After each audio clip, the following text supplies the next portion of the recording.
बच्चों, आज जिस विषय पर हम बात करेंगे वह विषय है पिग्मी जनजाति का भोजन, उनका आखिट और उनका वस्त्र। यानी कि पिग्मी जनजाति के लोग कौन सा भोजन करते हैं, आखेट किस प्रकार से करते हैं, किन किन पक्षियों का और पशुओं का वह आखेट करते हैं, और वातावरण से समायोजन करने के लिए वो किस प्रकार के वस्त्र धारण करते हैं। ठीक है, तो सबसे पहले हम बात करते हैं आज पिग्मी जनजाति के फूड यानी कि भोजन की। पिग्मी जनजाति के लोगों को अगर हम देखें तो पिग्मी जनजाति के लोगों का भोजन जंगली कंदमूल, फल, शहद और शिकार किए गए पशुओं का मांस तक ही सीमित है।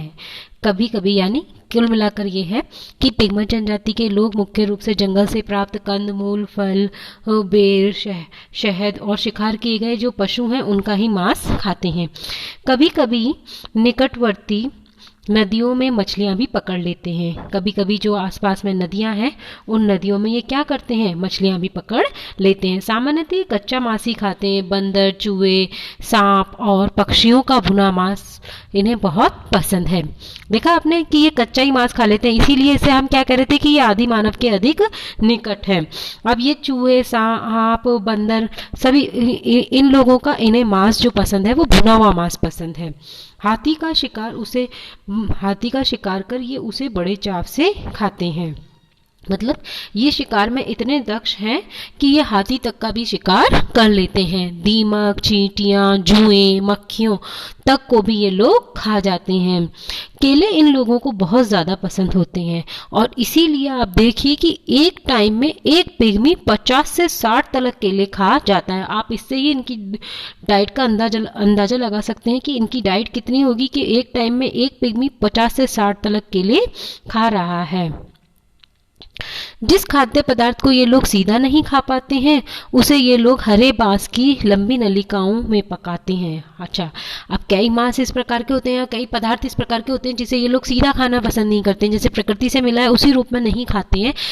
तो उस पदार्थ का ये क्या करते हैं कि जो हरे बांस होते हैं उन बांस के अंदर जो स्पेस होता है, खाली जगह होती है, वहाँ पर उस पदार्थ को डाल करके पकाया जाता है और फिर उसे ये खाते हैं।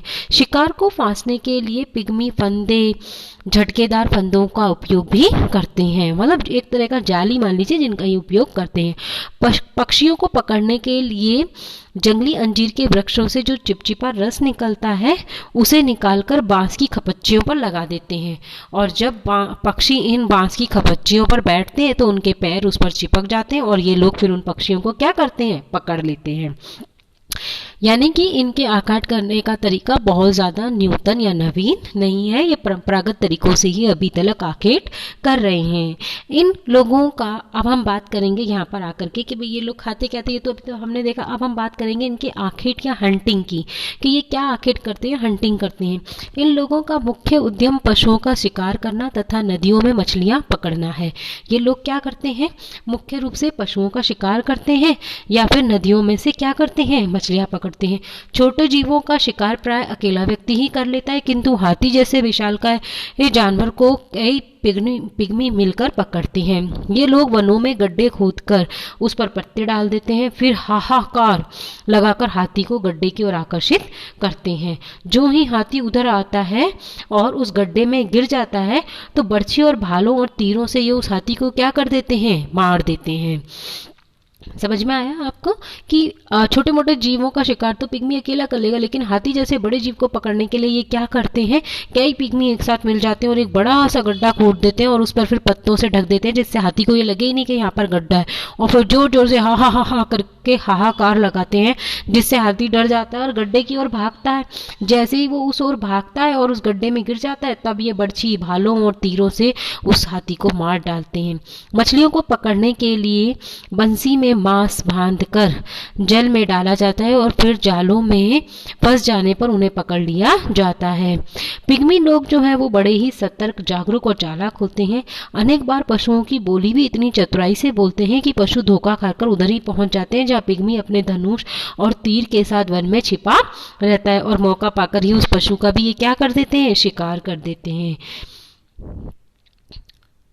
अब हम बात करते हैं पिग्मी जनजाति की क्लोथिंग यानी वस्त्र के बारे में कि ये किस प्रकार के वस्त्र धारण करते हैं।